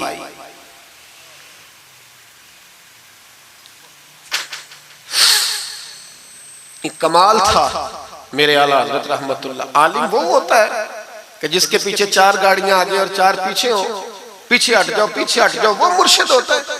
मुर्शिद वो होता है जिसके पास से तकवे की खुशबू आती है, खौफे खुदा की खुशबू आए, रसूलुल्लाह की मोहब्बत जाके, वो कामिल मुर्शिद होता है। हजरत सैयद नईमुद्दीन साहब मुरादाबादी रहमतुल्लाह अलैह फरमाते, मैं पहुंचा उस तालिब इल्म को, मैंने समझा को वुजू कराने वाला है। तो मैंने कहा, पानी उठाने लगा तो कहने लगा, बाबा जी पूछ तो लें पहले, पानी तो मेरा है। फरमाते, मैंने कहा चल बेटे फिर दे दे अगर तेरा है तो, मैंने वुजू करना है। तो वो बच्चा कहने लगा, हुजूर आपको पता है कि नाबालिग अपनी मर्जी से भी अपनी चीज किसी को नहीं दे सकता। मौलाना दीदार अली शाह साहब फरमाते, मेरे दिल पर चोट लगी। मैंने कहा, दीदार अली, अहमद रजा के मदरसे के तो नाबालिगों का इल्म भी तुझसे ज्यादा है, नाबालिगों का ये हाल है तो बड़ों का क्या हाल होगा। फरमाते हैं कि वुजू उस बच्चे ने किया, फिर मैंने पानी भरा, वुजू करके मैं मस्जिद की सीढ़ियां चढ़ रहा था। सैयद नईमुद्दीन साहब की नमाज रहती थी, वो मुकम्मल कर रहे थे। आला हज़रत सीढ़ियां उतर रहे थे, उनके पीछे पीछे हाथ बांध के लोगों को चलते देखा तो मैं समझ गया यही आला हज़रत है। आला हज़रत की करामत थी कि सैयद की आंखें देख के पहचान जाते थे कि सैयद है। आंखें, कहते हैं जब सीढ़ियां आला हज़रत उतर रहे थे, मैं चढ़ रहा था तो मेरी आंखें देख के पहचान गए। सलाम ली तो कहने लगे, आप सैयद है, तेरी नस्ल पाक में है बच्चा बच्चा नूर का, तू है ऐने नूर तेरा सब घराना, आप सैयद है। कहते मैंने कहा जी। कहते इतना बड़ा आलिम, जब मैंने जी कहा तो फौरन झुके और मेरे हाथ चूम लिए। तो मैंने पूछा तबीयत कैसी है। वो बात जो मेरी और सैयद साहब की तन्हाई में हुई थी, मैंने कहा आला हज़रत से पूछा, हुजूर तबीयत कैसी है। तो कहने लगे, शाह जी जात का पठान हूं, तबीयत जरा सख्ती है मेरी, पठान जो हूं तो जरा तबीयत सख्ती है, क्या करूं। सैयद साहब कहते हैं, मैंने कहा हुजूर वो तो मैंने ऐसे ही फरमाया, शाह जी जो हो गया ठीक हो गया, आप नमाज पढ़ ले, मैं इंतजार करता हूँ, आप नमाज पढ़ ले। कहते हैं फिर मैं आला हज़रत का हो के रह गया और फिर सारी जिंदगी मुझे शिकवा रहा कि इतनी देर से क्यों आया। जिंदगी से यही तो गिला है कि तू बड़ी देर से मिला है। खौफ पता कितना था दिल में, आजिज़ी कितनी थी, अल्लाह जानता है। मैंने बरेली शरीफ में वक्त गुजारा है, वहां नौकरी की है, टुकड़े खाए हैं। मैंने वहां कर्रो फर नहीं देखा, हटो बचो नहीं देखा, बड़े बड़े उनके कद काठ है इल्मी, लेकिन आजिज़ी देखी। आम तरीके से गलियों में घूमते देखा। मैं जलसों में जाता हूं तो मेरी ख्वाहिश होती है मैं बैठ जाऊं, लोग मुझसे मिल ले सारे। लोग शिकवा करते हैं गरीब, कहते हैं हजरत जी अगर वजीर हमें नहीं ना मिलता तो पीर भी नहीं मिलता, कोई हमारे दुख नहीं सुनता। तगड़ा मुरीद आ जाए तो उसे हाथों से बोटियां डाल के दी जाती, और गरीब आ जाए तो उसकी तरफ नजरे इल्तिफात भी नहीं करते और कहते हैं इसको अकल नहीं। तो मैं कहता हूँ साहब जब जेब में पैसे नहीं होते तो अकल भी नहीं होती, फिर तो इंसान को होश नहीं होती तो अकल कहाँ होती। सब रोगां दा रोग मुहम्मद जिसदा नाम गरीबी, एक कंड बुला के लंघ जाते नहीं दोस्त यार करीबी। छोटा सा एक बच्चा 10-12 साल का, सैयद कनात अली शाह साहब आला हज़रत के खलीफा है, वो कहते हैं वो छोटा सा बच्चा आके खड़ा हुआ, कहने लगा हुजूर आपकी दावत पकानी है, को टाइम देंगे। आला हज़रत अभी कुछ कहने लगे थे, कहने लगा हुजूर मैं यतीम हूँ, अकेला हूँ, सिर्फ मेरी अम्मा है, मिलेगा टाइम। तो आला हज़रत फरमाने लगे तुझे नहीं टाइम देना। चुप कर गया, फरमाने लगे मैंने नहीं तुझे टाइम देना, तूने मुझे देना है, बता बेटे कब आऊं। कहने लगा कल जोर के बाद आ जा। फरमाया अकेला हूं या किसी को ले आऊं। कहने लगा एक बंदा लाइएगा, दो ना आए। सैयद कनात अली शाह साहब को आला हज़रत ने साथ लिया, उस बच्चे के घर जोर के बाद पहुंचे, दरवाजे पे दस्तक दी तो कहने लगा जी आ गए आप। में आया, एक बोरी एक टाट अंदर से लाया और बाहर गली के दरवाजे पे बिछा दिया। कहने लगा हुजूर घर में कमरा एक ही है और आप पर्दे के पाबंद हैं, तो मेरी अम्मा है घर में, यहीं बैठना है। फरमाया बेटे हम तेरे मेहमान हैं, जिधर तू कहेगा बैठ जाएंगे। फाज़िल बरेलवी बैठ गए। आला हज़रत बीमार रहते थे, डॉक्टर ने कहा सख्त ग़िज़ा नहीं खाना, तो आप सूजी के बिस्कुट दोपहर में असर के बाद थोड़े लेते थे। वो बच्चा दाल पका के लाया तो बूढ़ी अम्मा ने पकाई, कुछ पक्की कुछ कच्ची, बाजरे की मोटी रोटियां और गली में ला के रख दी। बरेली के इमाम ने यूं खाई जैसे को बड़ी आला ग़िज़ा हो। कहते पहली सैयद कनात शाह साहब कहते पहली दफा इतना खाना खाया, 1.5 रोटी खा गए। तो फरमाने लगे मैंने कहा हुजूर मेहरबानी करें थोड़ा खाएं, ये तबीयत आप तो खाते ही नहीं तो आपकी तबीयत परेशान होगी। फरमाया चुप कर, अपनी सेहत देखूं कि गरीब और यतीम का दिल देखूं। फरमाया देखना मासूम सा दिल है, टूट जाए खाना नहीं। कहते खोल के खाया, पर वो बाहर चाय भी लाया, चाय पी। फिर आला हज़रत ने कुछ नजराना निकाल के दिया, फरमाया ये तोहफा रख लो, कुछ पैसे भी दिए। का इजाजत है जाऊं? का जी ठीक है जाएं। सैयद साहब कहते हैं जब हम आ रहे थे तो मैंने आला हज़रत को, हुजूर ये आपने क्या कि अगर बीमार हो गए तो कहने लगे शादी चुप कर जाओ, अगर मेरा दिल फटता हो तो मैं आपको चीर के दिखाऊं, जितना सुकून अल्लाह ने मुझे आज अता किया है पहले कभी नहीं मिला, कभी नहीं मिला। इस गरीब के पास जा, मेरे आला हज़रत के अफकार थे, नजरियात थे, वो सारी जिंदगी रसूलुल्लाह का गुलाम बन के रहे, शरीयत की पासदारी की, और उसके साथ साथ वो अल्लाह के वलियों की गुलामी करते। कुछ सैयदजादा आ जाता तो आला हज़रत रहमतुल्लाह अलैह उठ के मिलते, ताजीम करते, वो औलिया अल्लाह के लेकिन सच्चे वली के गुलाम। मेरी ये बात याद रखें, सच्चा बंदा मिल जाए तो उसके बारे में कभी बेअदबी सोचे भी ना, सोच दिल में भी ना लाए, लेकिन जो शरीयत का पाबंद ना हो, आप इन लोगों की मार्केट डाउन करेंगे, ये सही हो जाएंगे, ये सही हो जाएंगे। हमारे यहाँ चल जाता है, जो भी आ जाता है चल जाता है। इमाम साहब की दाढ़ी इतनी छोटी हो वो नमाज नहीं पढ़ा सकते, पीर साहब चल जाते हैं, नाथ खां भी चल जाता है, नकीबे मजलिस भी चल जाता है, सिर्फ इमाम पे पाबंदी है कि थोड़ी छोटी है जी ये, हालांकि नहीं होनी चाहिए, दाढ़ी पूरी होनी चाहिए। आपसे मेरी ये गुजारिशात है, आला हज़रत के पैगाम को समझें। एक छोटा सा वादा लेना है, जिस मस्जिद में कंजुल ईमान नहीं वहां एक हदियतन खरीद के रखवा देंगे इंशाअल्लाह ताला। महंगी बात बता दी है मेरे ख्याल में, आप चुप कर गए, रखवा देंगे कुरान शरीफ। और जिसके पास 10 रखवाने की तौफीक है वो 10 रखवा दे, और अपने उलमा को आला हज़रत की किताबें खुद खरीद कर पहुंचाएं, लाइब्रेरियों में रखवाएं, उनका पैगाम आम करें, लोगों को दें और तलकीन करें कि इसे पढ़ें। जो सोशल मीडिया इस्तेमाल करने वाले हैं वो उलमा से ले लें आला हज़रत के फतावा जात, वो उसको आगे शेयर करें, उनकी बातें आगे पहुंचाएं, अपनी अपनी जिम्मेदारी का एहसास करें। नमाजें 5 मस्जिद में बाजमात पढ़ें। ये दाढ़ी नबी पाक की सुन्नत है, और अल्लाह ने सिर्फ मर्दों को दी है, औरत को नहीं दी। उसने मर्द के चेहरे पर पसंद की।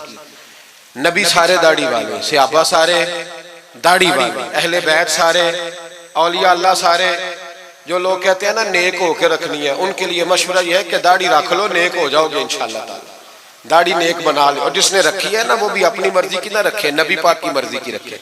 पूरी एक मुट्ठी दाढ़ी रखें, पूरी एक मुट्ठी दाढ़ी रखें, और अपने घर में पर्दा कराएं, पर्दा कराएं। याद रखें, हर इमारत को गुलाफ नहीं चढ़ता, सिर्फ बैतुल्लाह को चढ़ता है। हर कुरान, हर किताब को गुलाफ नहीं चढ़ता, सिर्फ कुरान पाक को चढ़ता है। हर बीबी पर्दा नहीं करती, सिर्फ सैयदा फातिमा की मानने वाली पर्दा करती अपनी। और याद रखें, वो बेटा, वो भाई, वो शौहर मुजरम होगा जिसकी बीवी पर्दा नहीं करती।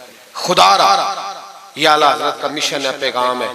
ये वाहद वली है आला हज़रत औलिया अल्लाह में से वाहद। हर वली की अलग अलग शान होती है ना, जिसमें वो मुमताज होता है।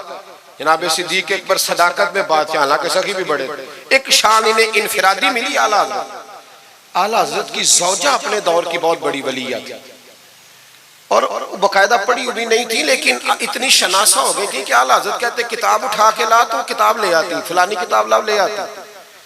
छुरी के साथ कलम बना के रखती, स्याही रखती, कागज देती। आखिरी उम्र में मेरे आला हज़रत ने फरमाया तूने बड़ी खिदमत की, मांगा कुछ नहीं, कुछ मांग ले।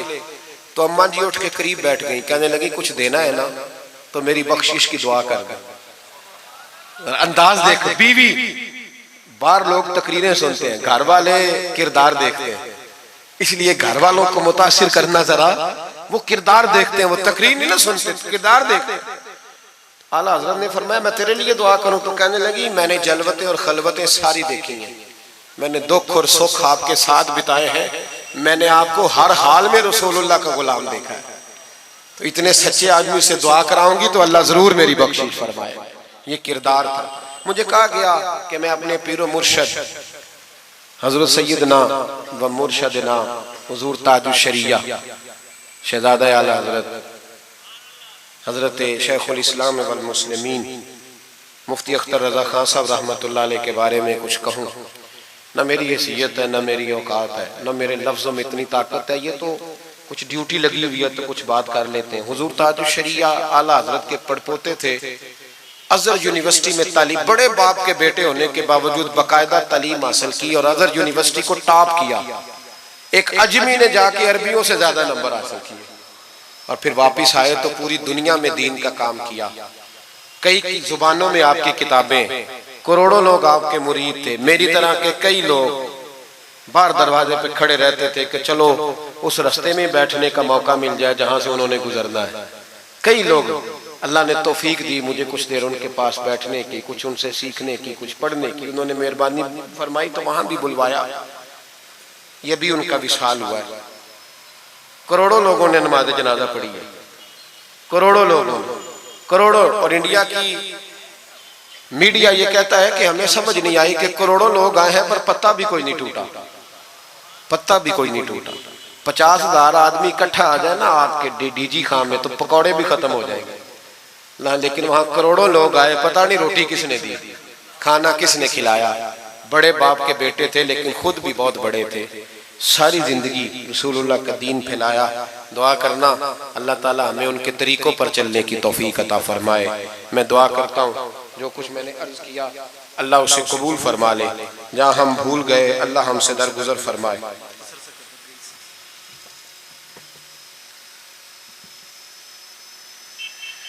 आप मुझसे अगर कहेंगे तो फिर सोशल मीडिया पे तो बड़ी बातें कौन कौन सी बयान करूंगा। तो बहरहाल हजरत इब्राहीम अलैहिस्सलाम के बारे में कुछ कहने को कहा गया। हजरत इब्राहीम अल्लाह के दोस्त है, वत्तखज़ल्लाहु इब्राहीम खलीला, अल्लाह के खलील है। यारों के यारों पर बड़े मान होते हैं, बड़ा प्यार होता है। फरिश्तों ने एक दफा शिकवा किया था कि या अल्लाह तूने यार बनाया है, उनके पास बड़ी बैल, बड़ी गाय, बड़े तूने ऊंट दिए हैं, बड़ी बकरियां दी हैं, तो यार तो उन्होंने बनना ही था। तो रब करीम ने फरमाया जाओ इम्तिहान कर लो।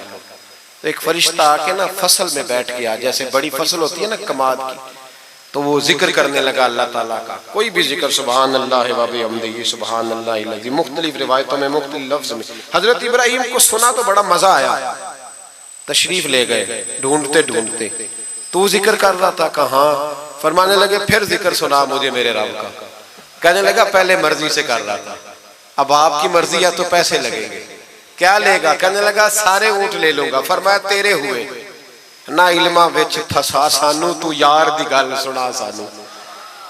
तो हजरत इब्राहीम अलैहिस्सलाम ने सारे ऊंट दे के जिक्र सुना, थोड़ा और करो। तो फरिश्ता कहने लगा सारी गायें ले लूंगा फिर करूंगा। फरमाया तेरी हुई, तेरी। कहा जनाब सुनाता हूं, सुनाया। थोड़ी देर के बाद कहने लगे और जिक्र करो। कहने लगा सारी बकरियां ले लूंगा। फरमाया तेरी हुई।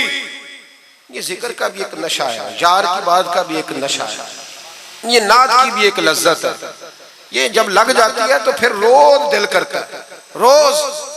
फरमाया सारा कुछ तेरा हुआ। जब सब दे बैठे तो कहने लगे थोड़ा और सुना। कहने लगा अब क्या दोगे? तो आप फरमाने लगे जानवर संभालने के लिए तुझे किसी की मदद की भी तो जरूरत है ना, तो मुझे रख ले, मैं तेरी मदद करता रहूंगा, तो मुझे रब का जिक्र सुनाते रहेगा। तो हजरत इब्राहीम अलैहिस्सलाम ने जब फरमाया तो फरिश्ता कहने लगा ऐ अल्लाह तूने सही बंदे को खलील बनाया, ये इस काबिल है कि तेरा खलील। आप भी मेहरबानी करें, कुछ दे अल्लाह के रास्ते में, कुछ दे अपने इदारों की, मदारस की, मसाजिद की, गरीबों की, यतीमों की मदद करें ताकि अल्लाह की खिल्लत का मामला हो। औरतों के महफिल मिलाद के बारे में पूछा गया, औरतें मिलाद करेंगी घर के अंदर करें, लेकिन गुजारिश ये है कि आवाज मर्दों तक न जाए और सिर्फ खवातीन का इज्तिमा हो, उसमें मर्द ना हो। कोशिश करें औरत की आवाज का भी पर्दा है तो वो इस तरह महफिल मिलाद करें कि ज्यादा से ज्यादा बापर्दा रहे, लेकिन जाना चाहिए, शरीक होना चाहिए। जाएंगी तो दीन का पता चलेगा। अल्लाह ताला तौफीक अमल अता फरमाए, हमेशा मिदहत खैरुल अनाम में गुजरे। दुआ है ये उम्र दरूद व सलाम में गुजरे। आखिर दावाना अनिल हम्दुलिल्लाह।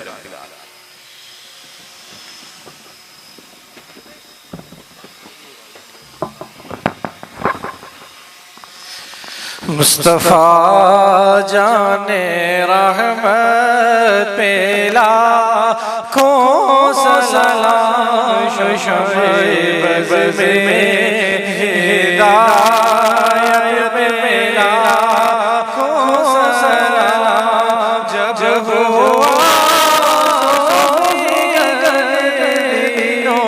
दुनिया का चांद आया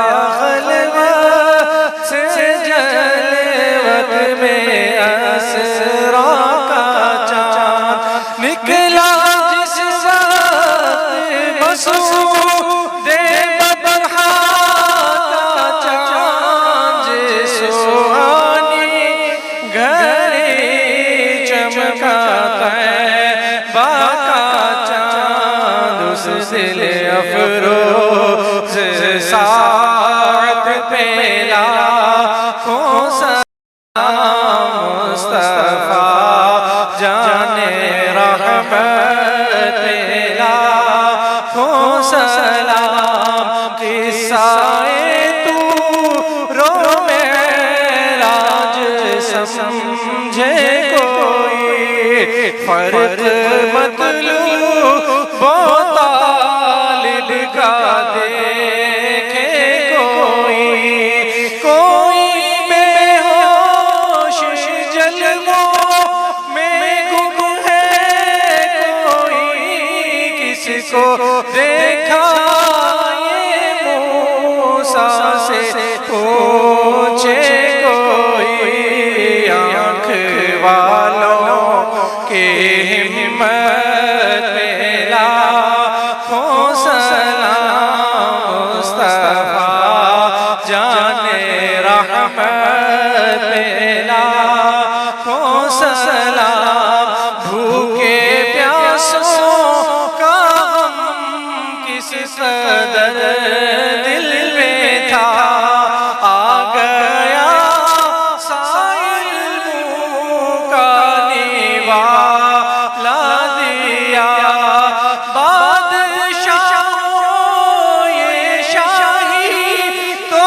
देखो जरा कुल जहां मिलके और जो पीरो फिजा उस शिकम की क़नाअत पे लाखों सलाम मुझसे खिदमत कुदसी कहे हाँ रज़ा वो रज़ा आला हज़रत बरेली के शाह जिनकी घर घर अता सुन्नते मुस्तफा डालती क़ल्ब में अज़मते मुस्तफा जिसका सुन्नी मनाते हैं यो मेरा उस इमाम अहले सुन्नत पे लाखों सलाम मुस्तफा जाने रहमत पे लाखों सलाम।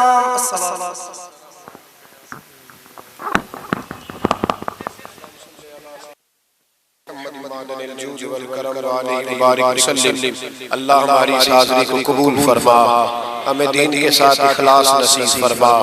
मालिक करीम हमारे गुनाहों को माफ़ फरमा, हमारी गलतियों से दरगुजर फरमा, हमें इल्म नाफ़े अता फरमा, अमल साले अता फरमा, सजदों का ज़ौक़ अता फरमा, इबादत का शौक़ अता फरमा, मस्जिद का प्यार अता फरमा, कुरान पाक से मोहब्बत अता फरमा, दुरूद व सलाम की तौफीक नसीब फरमा, आलम इस्लाम के हक़ में रहमत वाले फैसले फरमा, बर्मा के मजबूरों की मदद फरमा, कश्मीर और फ़लस्तीन के मजलूमों की मदद फरमा, पाकिस्तान को इस्लाम का मजबूत किला बना। ऐ अल्लाह दीन का बोलबाला फरमा, गुस्ताखान रसूल का मुंह काला फरमा, मुसलमानों को गैरत ईमानी और जज्बा जिहाद अता फरमा, शौक़ शहादत नसीब फरमा। या अल्लाह जिन दोस्तों ने ये खूबसूरत बंदोबस्त किया है उन्हें बेहतरीन जज़ा अता फरमा, जो तशरीफ